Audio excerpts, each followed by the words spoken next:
The Husqvarna Viking Amber Air S600 has so many stitches built into the machine. Super easy to pick your stitch, stitch it out, and away you go. But we all know that sometimes things don't go as planned and you need to take out stitches. So I'm going to show you on a 4-thread overlock the easiest way for me to remove stitches. Now, since you have 2 needle threads, you do need to actually go ahead and take your seam ripper and snip through both the needle threads. So think of it as just like a sewing machine stitch, but there's 2 of them parallel to each other.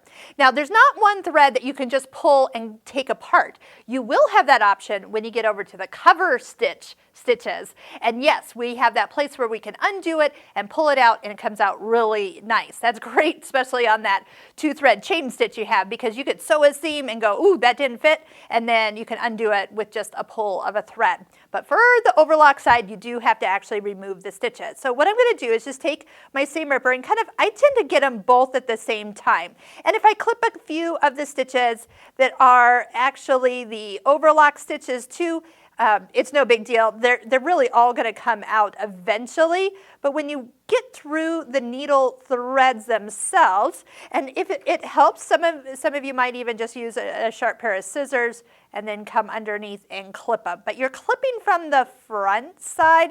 There's nothing on the back side that really will allow you to get in here. And then once you've got those opened up, when you come here, you can just pull a little bit and you'll see that those stitches will release. Or you can come in here and just help it a little bit. So working from the inside is another place where you can pretty much find those stitches to clip or rip, whichever you prefer, and then you will see that the rest is going to just come away separated.